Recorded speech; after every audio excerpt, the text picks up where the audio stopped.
You're listening to the Fezcast, the Saracens fans podcast, bringing you the independent and unhinged views of the voices in our heads, as well as those of our special guests. To get in touch with us, find the Fezcast on social media and listen to us on Apple Podcasts, Spotify, YouTube and more. Thanks for tuning in and enjoy this week's show. You're listening to the Fezcast.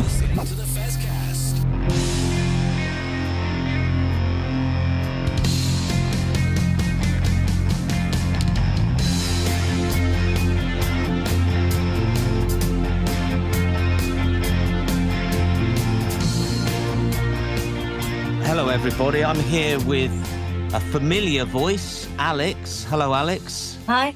And a new voice, James. I was at the StoneX yesterday when I heard from Jez that no one else was available to do the podcast.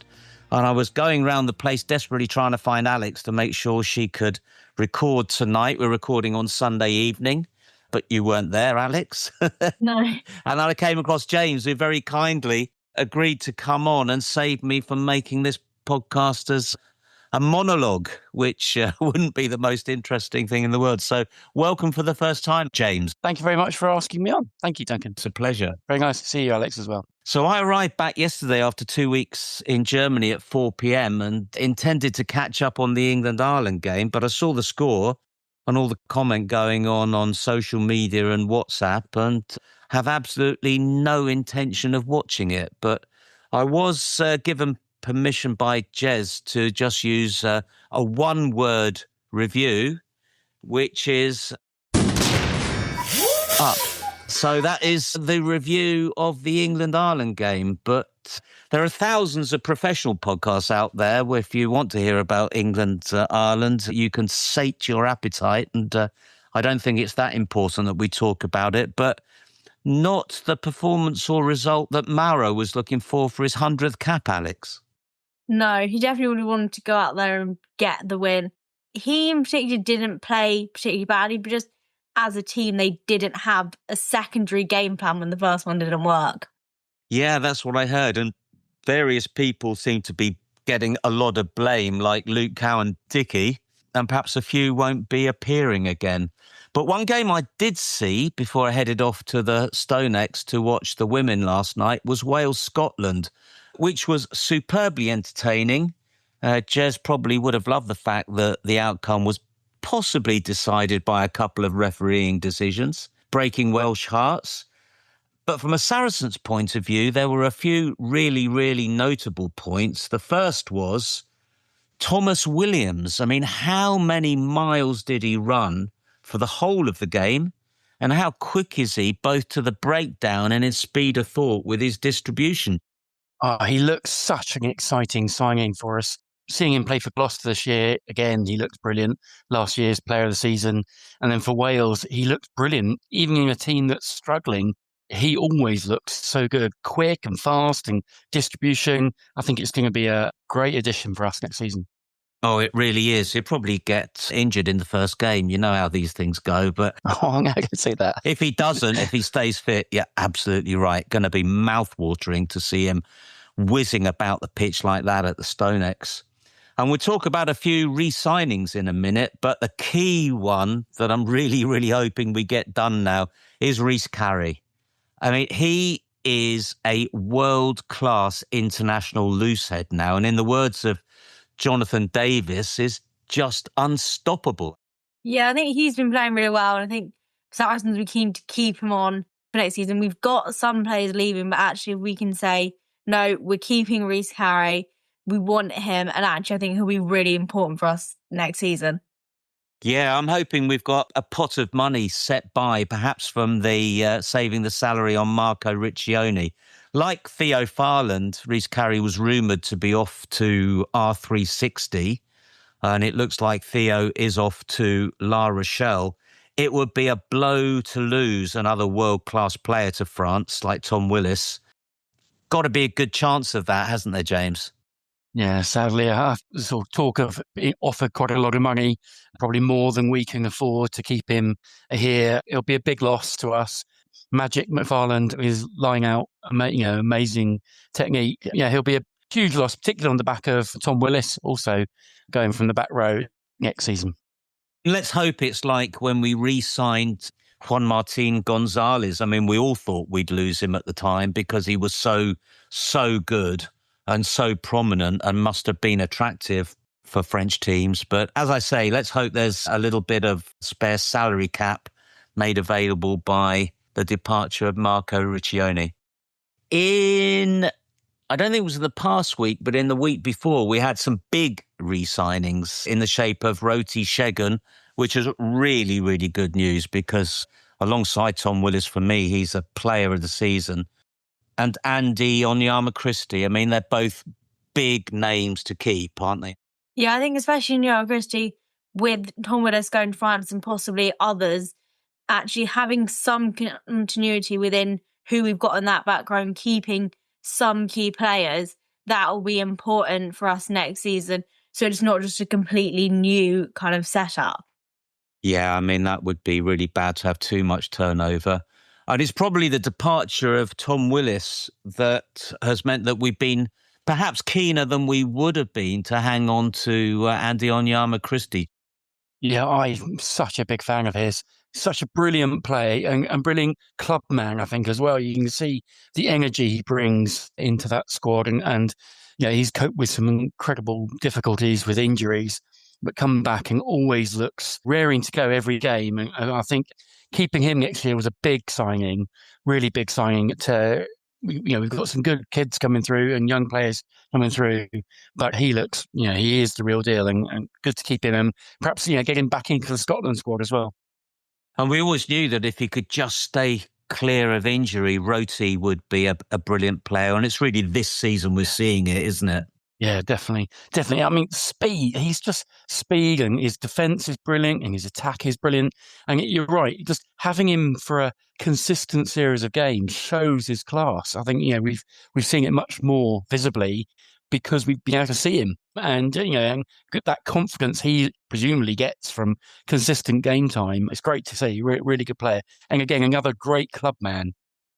So in the past week, perhaps had us scratching our heads, we've signed a Maori all-black tight head, perhaps as like for like on Marco Riccioni.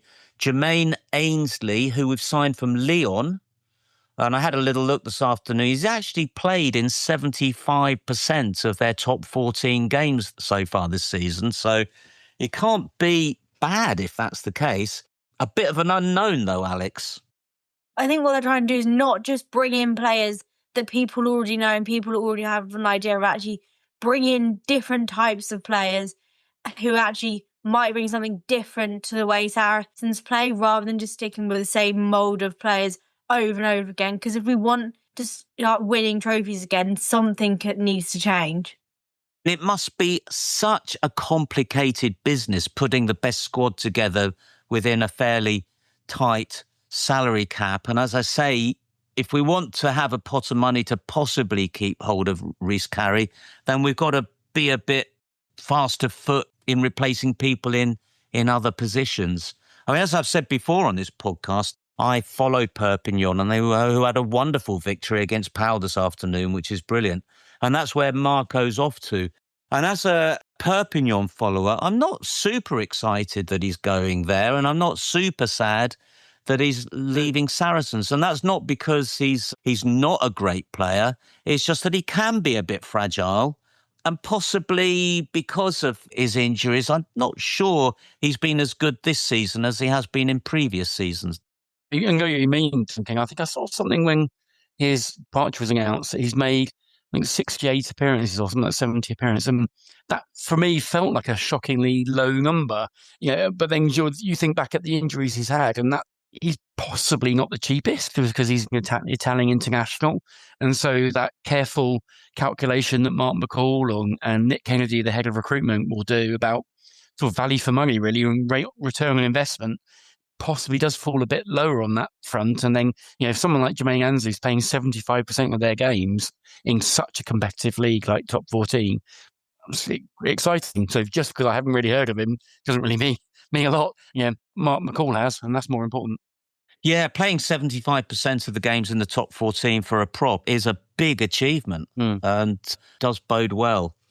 So a couple of other props that we've re-signed. One on the other side, Phil Brantingham, and another one at tight head, Vilikeza Nairu. Now, I don't think Phil Brantingham is too much of a surprise to everyone. Certainly David Loxham has been raving about his recent performances since he's come back from injury. But certainly a few people on social media are possibly surprised at Vilikeza Nairu because there's been some rather unkind things said about him, which includes that he wasn't fit enough to make the warm-up, let alone a match. But that's probably because he has had a bad injury and has perhaps come back into the Prem Cup games a bit prematurely, Alex.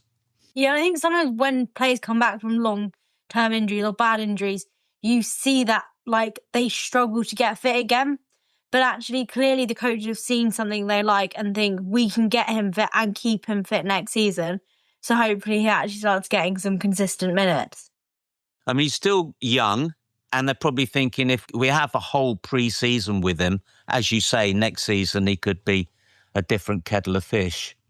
A couple of other re-signings this week, 2 back row youngsters, one Nathan Mikulov and Max Eek. Now, both of those have also had their injury problems, but both with a big future at the club, I think, if they can just avoid those injuries going forward. Yeah, no, I totally agree. Being our cup captain this season, which is quite an honour for such a young player. I think he's 22.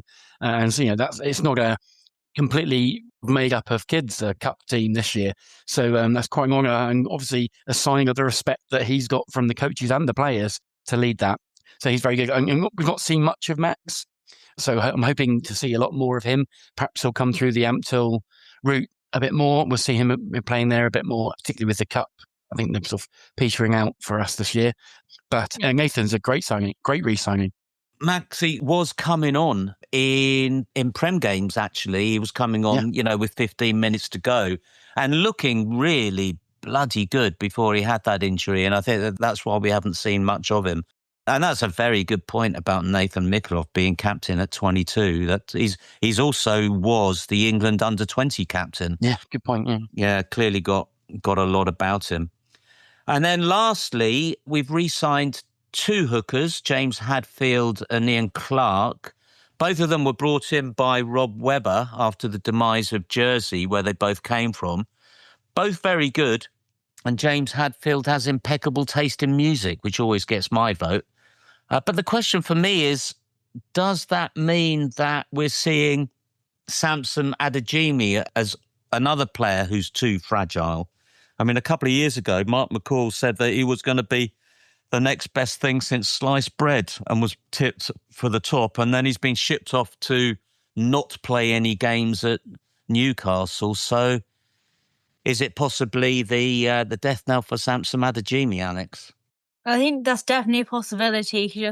We've signed 2 hookers. There's also Jamie George and Theo Dan that actually they don't see a place for him in the squad, and that might be because they actually don't think that he can stay fit long enough to actually have an impact.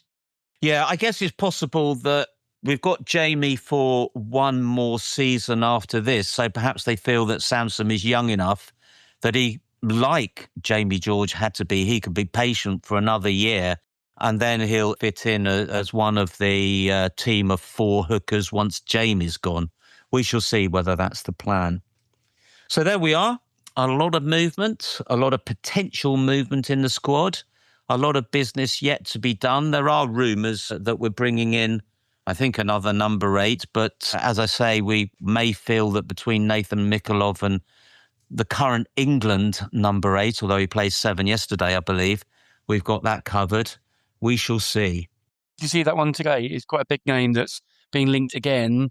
Alfie Barbary from Bath is the one that's being talked about. And I had heard already, actually, that was a possibility. They were looking at him and someone else that's gone to another club now. But Barbary's, coming to the end of the contract. Bath have an incredibly stacked squad. So perhaps we've been able to, that's a possibility. Who knows? Maybe agent talk, but, Yeah, there's a lot of agent talk that goes on at the moment. And I thought I've heard that one before. And then he re-signed for Bath. But maybe that was another player that we were linked with. I mean, that would certainly be a big name replacement. We shall see. It's a bit like at the moment, Neil Fissler as you told me earlier, is pumping the Andy Farrell rumours again.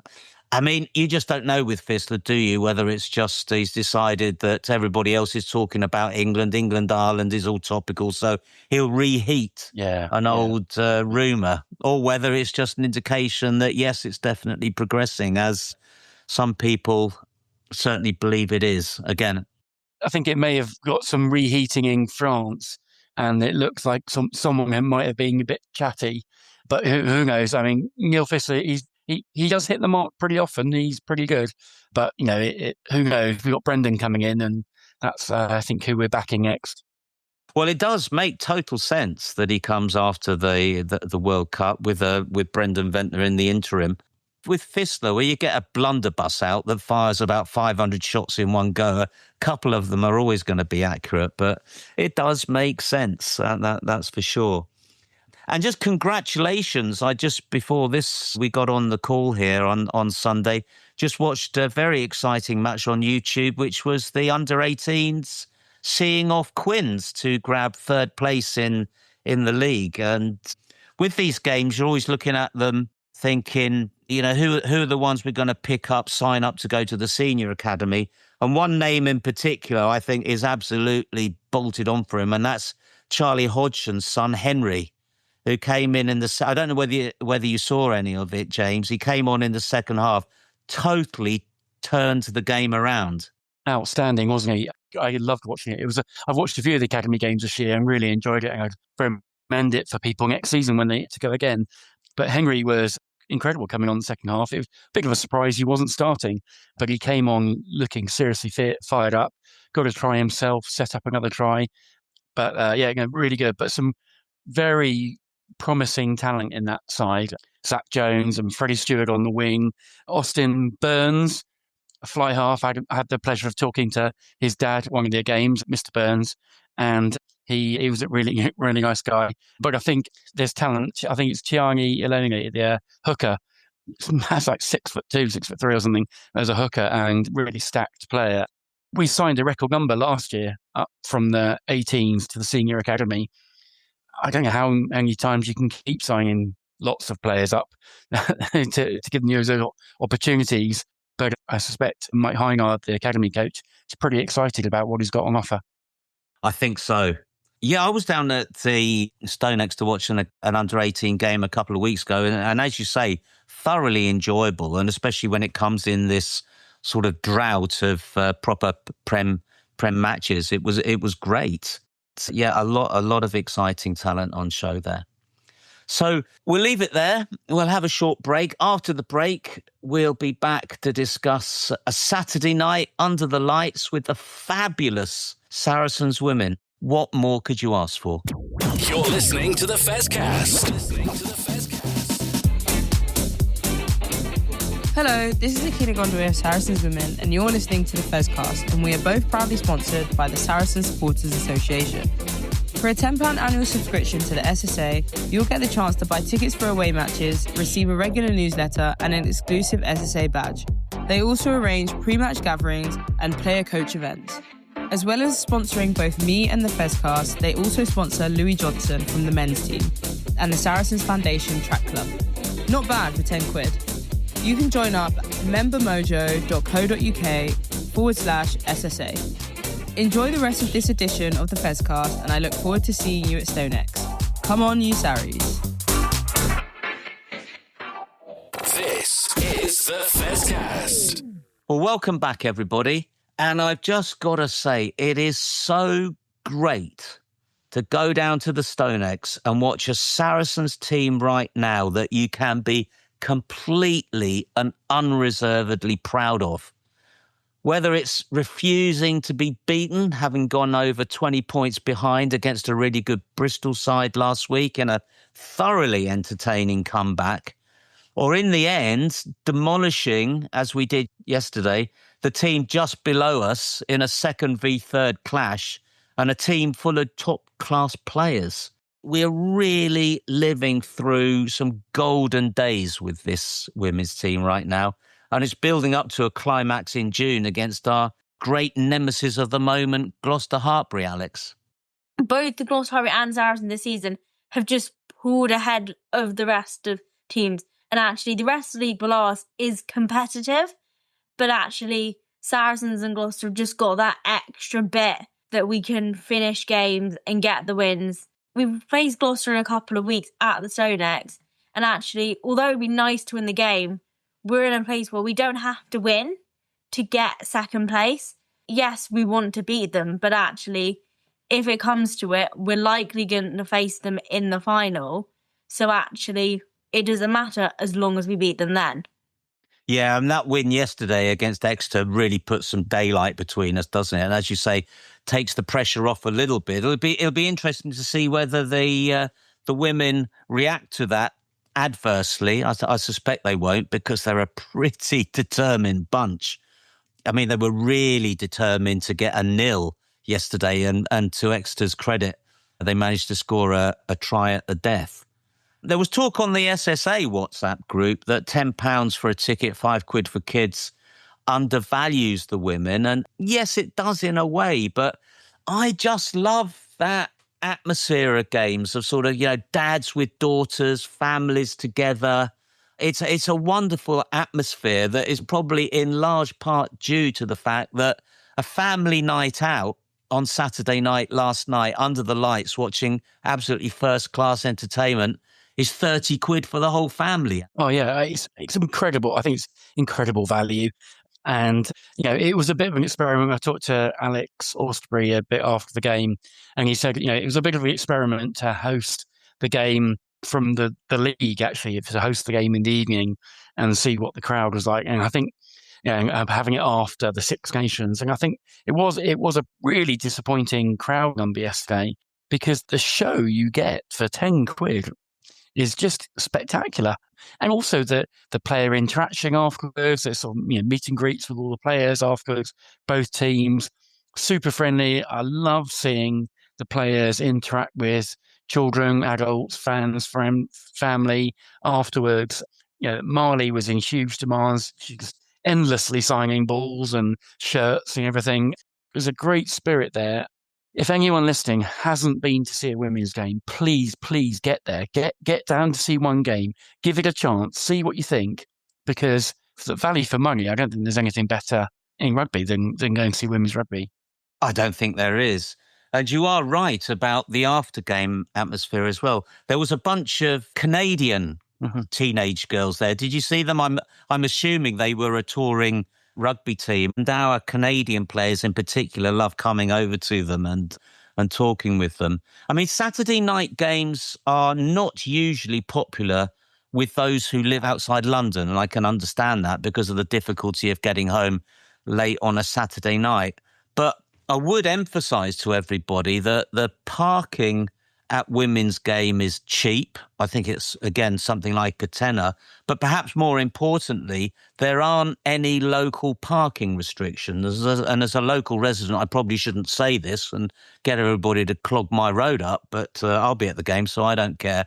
You can park for free within a very easy walking distance of the ground. So it is easy to get there, and it is easy to get home. And under the lights is always great. And it's strange how empty the crowd does look on the TV. But when you're there, actually, because everybody's grouped together in the middle of the East Stand, it actually feels not full, but, it feels like there's a decent crowd and as we said, a very good atmosphere. That sort of family gathering is something that you fit very much into, don't you, Alex, with you, your sister, mum, dad, and even granny and granddad? One of the reasons we started going to women's game was it's cheap to go, and it's cheap to get a season ticket. We were watching the men's game on TV, but even like me and my sister, sometimes if we'd go to a men's game, we wouldn't be particularly interested by the end of the second half. We could get season tickets relatively cheaply. It doesn't matter if you miss a game because you don't feel like it's a massive cost to not go. And then you get to interact with the players because there's not tons and tons of people there. They have time to come over and talk to you and take photos. So actually, you get to meet the players and talk to them. And I think that, makes a really good atmosphere. Yeah, and it's not just that they're not as spreadly thin as the men. It's the amount of time and effort that they put in as well, isn't it?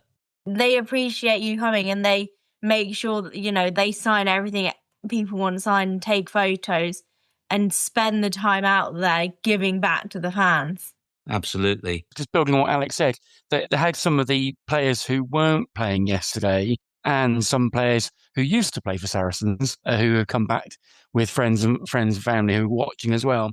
And they were signing things for players as well and just being so charming with young fans who were coming up to them and saying, you know, please would you sign this? And they were beaming and really lovely. And I just thought that interaction was so good. Those young fans who will be buzzing about that and will go home and talk to friends, talk to family about those England players who took the time and Welsh internationals who took the time to sign and have a bit of a chat, even though they were just watching the game. I thought it was lovely, really nice to see. Yeah, I saw Hannah Bottoman there, and it was nice to see her.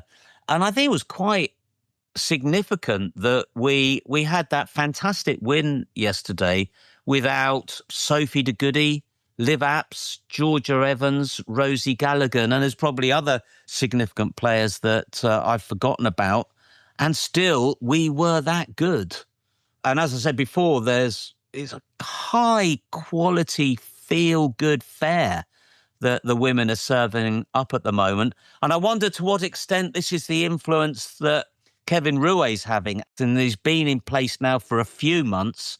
And we're starting to see, certainly at the second half of yesterday's game, that free-flowing rugby that we saw from Canada. Definitely. Also, we had Liv Apps come in and, you know, you could see that she increased the speed of ball and brought up the tempo of the game. But actually now we see Tori Sellers starting to do that as well. And I think, you know, it's not just suddenly the impact that Canadian players are having with Kevin Rouet as one of our coaches, but actually the impact that's having on the whole team, and everyone's bringing up the pace and everyone wants quick speed of ball and wants to keep moving the game on. And actually that means we play some really good free-flowing rugby.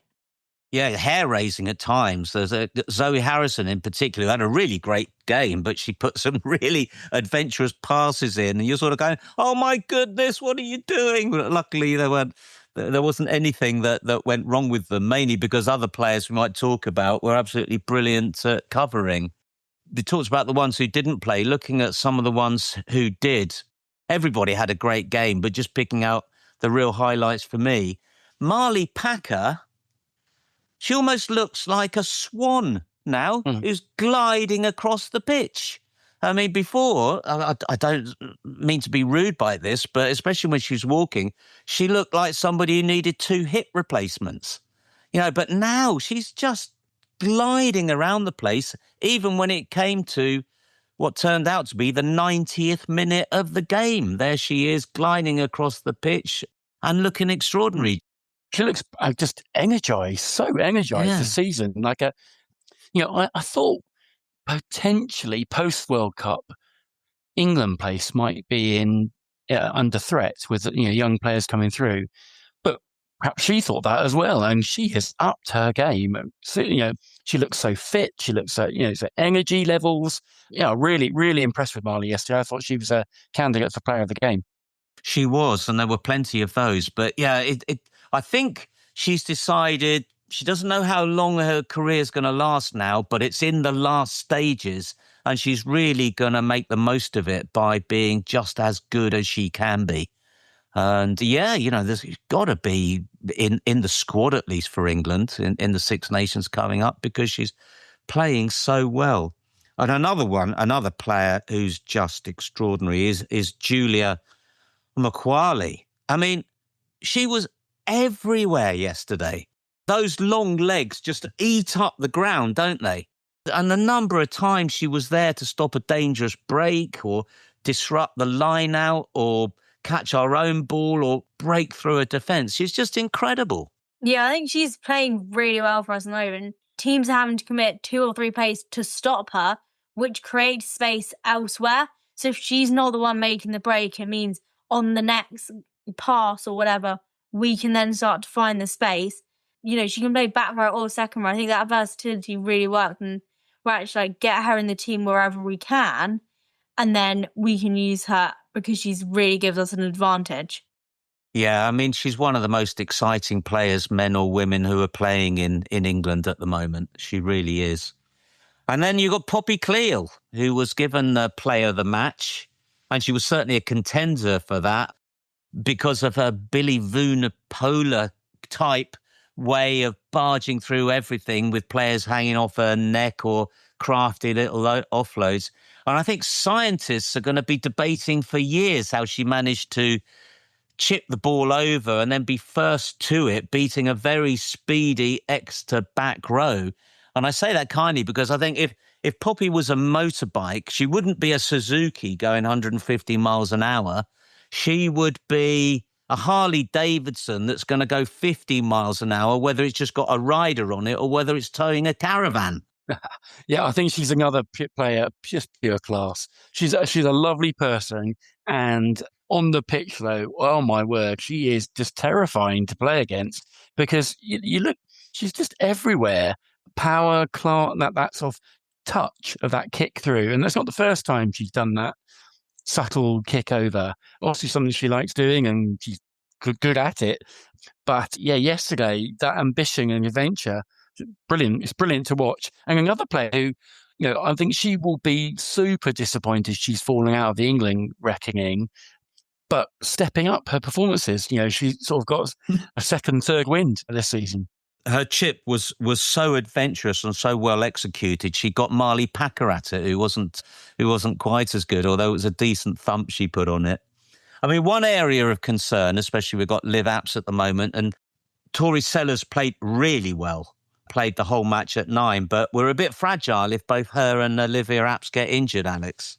Yeah, and Olivia Apps, went off for a HIA last week and then wasn't here this week. So whether that's having to take time to go through concussion protocols, but Tori Sellers get injured, it's like, who's our backup scrum half? Amelia McDougall or Sarah McKenna? Neither of them really play scrum half. So actually, we've only got 5 games of regular season left. So even if we want Ella to come back, she doesn't have time to integrate back into the squad if she is fit. So actually, I think for next season, especially if Liv Apps doesn't sign a longer term contract, we need to look at who are our scrum half options. Hopefully Ella will be fit for next season and be able to stay fit. But actually, we need to have at least 3, hopefully 4 decent scrum halves so that we have that backup and we're not having what we had at the start of this season of going, Tori Sellers is our only fit scrum half before we sign Liv Apps. I think she's still quite young, isn't she, Tori?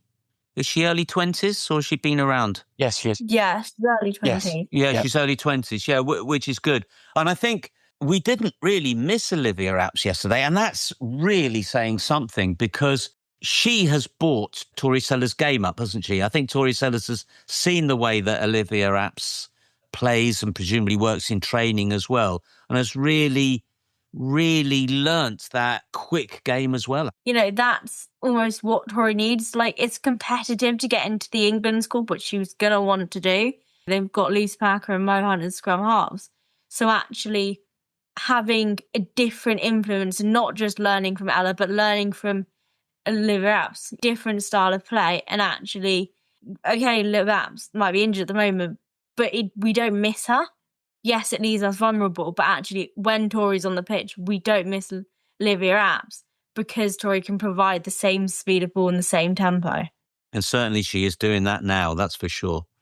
The moment of the match for me, in amongst a load of great moments, was when Lottie Sharp, who also had a great game, although I don't know why she was still on the pitch after that head knock, which kept her down and almost out cold for a few minutes. But when she crashed through with the ball, which was worked back through a couple of hands to Zoe Harrison, who then put in the most perfect, inch-perfect crossfield kick to be gathered by Alicia Corrigan.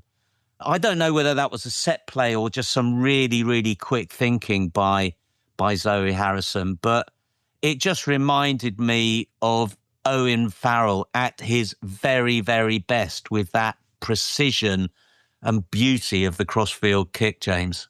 Oh, she's another player that's really just stepping up again this season. I was delighted that he had England's fly half last week to step up and kick the penalty from quite a long distance last week. I think you said on the pod last week, there's not many that could. Probably hearing Emma sing, or you'd be confident of them getting it. And then Zoe's kick yesterday, again, just showed her class. Like you say, she's been very adventurous yesterday. She was trying a lot of things. And that kick, whether it was instinctive or a planned move, was absolutely perfect. Two of them, Corrigan, Alicia, had only just come back from Canada 7, so they haven't not exactly in the groove of playing together recently, but to be on the right wavelength is that, really good play from both of them. I think it was speed of thought, because when I looked at it back on the iPlayer today, she was surrounded by quite a lot of traffic when she received that ball and I remember last night she looked around to see what options were on. No options were on, so crossfield kick went into the space where Alicia Corrigan was lurking. And as you say, for a couple of players who haven't been playing together a lot over the Christmas period and since then, they were absolutely on the same wavelength. I'd like to see the men's and the women's team use that tactic a little bit more, actually. We seem to sort of brute force it down the middle quite a lot. And actually, you have the wingers sort of waving on the far side in quite a lot of space, both the men and the women. And yeah, I mean, it's an interesting one. I mean, the first game that Owen Farrell and Noah Kalori played together, I think there was a bit too much of it going on, actually. And yeah, that's a very good point, yeah. I think Owen's got the balance about right now, keeping it in reserve as that weapon of surprise, especially when you've got Noah Kalori in the wing. You've got to do it once or twice in a game, haven't you? So a bit amusing yesterday when the ref got injured and had to be replaced by the touch judge, because up until then, he'd been getting a lot of stick, mainly because he was completely blind and was making a load of mistakes down the touchline. He denied Julia Quali a perfect legitimate try. And when he came on as ref, there was either people saying, oh, my goodness, they'll have to put a bell in the ball so that you know where it is, or others saying, oh, blimey, I wish we hadn't been so rude to him. He's going to take it out on us. But there you go. He actually had a good rest of the game. So off we go to Quins in a couple of weeks. Quins who slipped up against Sale this weekend, but we've got to go there in confidence, haven't we, Alex? We will be confident that we can be winners. We've done it plenty of times before. And actually, it's another game, but actually we want to have momentum going into the Gloucester-Hartpury match. And to do that, we want to win the day before. So I think Quins will want to beat us. They will always do. It's a London derby. But especially because they want to try and ensure that they're in that top 4 come the end of the season. But actually, I think we'll know that it's important for us to get the win and also get on top early and keep momentum with us and just keep going for the full 80 and then good preparation to go and face Gloucester-Hartpury at home the following week. Quins will probably want a bit of revenge because we put them to the sword at StoneX, didn't we? And even Ellie Kildunn looked well contained. So I expect she will have a bit of a bee in her bonnet and want to be making good for that performance. Yeah, and we beat them in the Cup as well. Cup final at StoneX. So, and as Alex says, it's the derby. So, Quins need no motivation, men or women, to play us. So I hope, unlike perhaps what we saw in the men's game, we lift ourselves to meet that level of motivation that the other team have. We've got to be just as motivated, just as determined to beat them. And I think, as Alice said, I don't think there's any problem with that from the women's side. It's the Stoop. It's a midday kickoff. It's unusual time. We've got to be ready for it and come out from the start like we did yesterday, unlike we did against Bristol. Well, the women have been putting the men to shame this season with the attacking style that they got and the ability to attack on the front foot. So let's hope they put the men to shame in not allowing Quins to bloody beat us again. Getting so fed up with that, especially as the men's team at Quins are so rubbish and we keep on finding ways to lose to them, which is very unentertaining. Well, as I say, if you jump on this ride of the women's team, it's a lot more fun than following the men this season, to be honest with you. The men are away at Saints next Saturday, which we await with fingers crossed. That is going to be a very difficult game. So see you next week to hear about that. And once again, Thank you very much to James and very much to Alex as well, who've saved you all out there from hearing just my voice droning on for way longer than I should do. See you next week.